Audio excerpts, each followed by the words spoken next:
Hi friends, I wanted to show you how I make my super strawberry smoothie. The reason why I call it a super smoothie is because I add a secret ingredient, which is beetroot.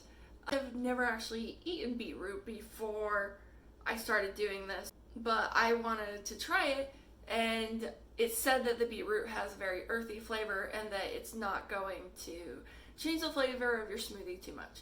So I was really excited to try it. So I go to the grocery store and I buy fresh beets.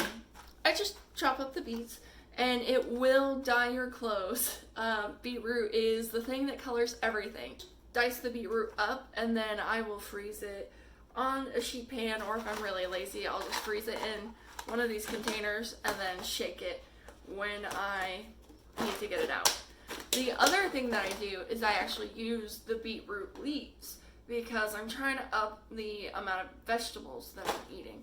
So even though this is a fruit smoothie, it's got strawberry, beets, and lettuce, and then I also add some fiber through the flaxseed and through some oatmeal that I put in here.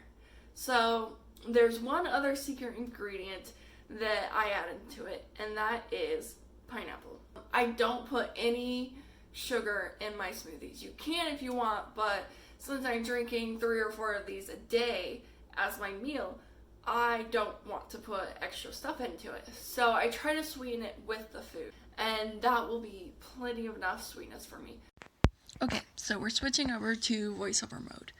Right now, I'm just putting strawberries in the smoothie, and as you can see, I'm doing the very scientific method of the eyeball method.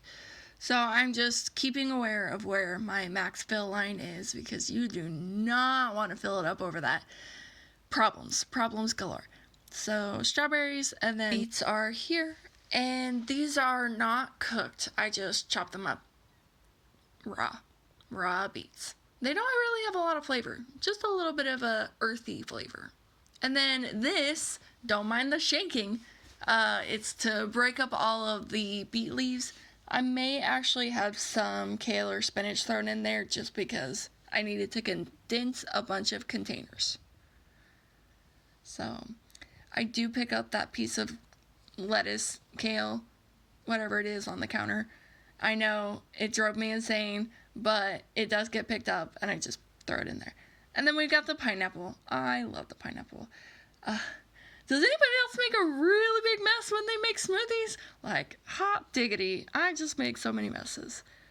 When you're making the smoothie, make sure you cover all of it with the liquidiest liquid. So you'll see it fills in all the cracks, and you need the fruit to be covered. Otherwise, your smoothie will be too thick to blend. And here I've got oatmeal. I had already had it soaking off screen, so I just grabbed it off screen. Flax seeds. I don't like the bag, it's hard to shove into the fridge, so flax seeds and yogurt are the final things that I add before I blend it up. I don't know why I do that. I compulsively tap the blender and that makes stuff pop out. So go ahead, screw it on. Also, something I have a real problem with. And here comes the fun part. Blend, blend, blend, blend, blend, blend, blend. Do a little jig. Okay, so if you open this over the sink, you can just then put your shake off to the side and rinse off the blades. Now, if you do that immediately, you don't have to worry about trying to scrub anything off, even if there's like bits of the leaves or whatnot still on this. It comes right off and you don't have to worry about that.